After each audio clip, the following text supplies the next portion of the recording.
Hello बच्चों, welcome back to NCERT series of chapter हमारा force. Back exercise का question number 11 देखो क्या कहता है। According to the third law of motion, third law of motion क्या कहता है? Every action has an equal and opposite reaction. When we push on an object, the object pushes back on us with an equal and opposite force.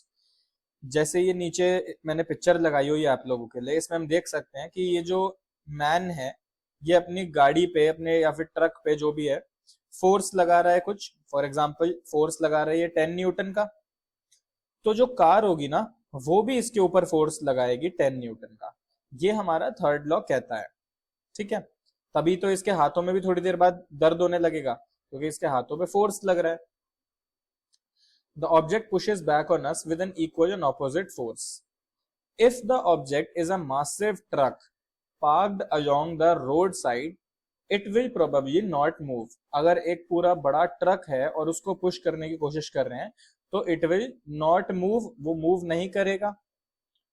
ठीक है, यहां तक तो इन्होंने fact बताया कि ऐसा होता है। अब कह रहे हैं a student justifies this by answering that two opposite and equal forces cancel each other.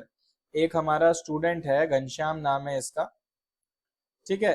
Ghanshyam ji ने क्या कहा? घनश्याम कहता है कि भाई ऐसा ना इसलिए हो रहा है, ट्रक मूव नहीं कर रहा। क्यों नहीं कर रहा? क्योंकि जितना फोर्स आगे लग रहा है उतना ही फोर्स पीछे लग रहा है, तो इस वजह से दोनों फोर्स कैंसिल हो गए और नेट फोर्स आ गया 0, और इस वजह से ट्रक मूव नहीं कर रहा। ये घनश्याम ने कहा। तो सवाल है comment on this logic and explain why the truck does not move. तो सबसे पहले अगर हम कमेंट करें तो घनश्याम का जो भेजा है वो हिल चुका है, घन चक्कर हो चुका है ये हमारा। ऐसा कुछ भी नहीं होगा कि दोनों फोर्स कैंसिल कर देते हैं एक दूसरे को। क्यों नहीं होता? देखो ध्यान से समझो। अगर हमारा ये मैन ऑब्जेक्ट ए मान लिया और ट्रक को हम ऑब्जेक्ट बी मान लिए, तो यहाँ हो क्या रहा है? बी के ऊपर 10 न्यूटन का फोर्स लग रहा है और ए के ऊपर भी 10 न्यूटन का फोर्स लग रहा है, यानी कि टू डिफरेंट ऑब्जेक्ट्स के ऊपर ये फोर्स लग रहा है। और अगर टू डिफरेंट ऑब्जेक्ट्स के ऊपर ये फोर्स लग रहा है तो क्या ये कैंसिल आउट हो सकता है?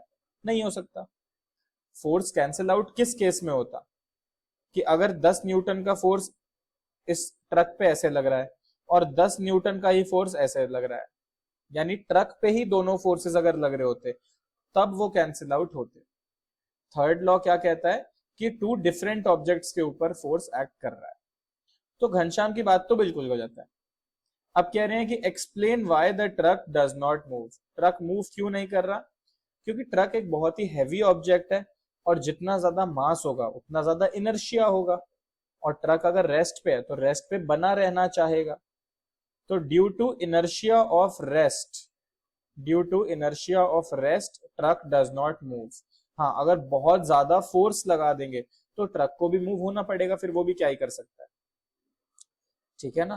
तो आप कमेंट ऑन दिस लॉजिक में तो लिख दोगे कि जो स्टूडेंट ने जस्टिफिकेशन दी it is wrong because according to third law the force is acting on two different objects and thus can not be cancelled out by each other.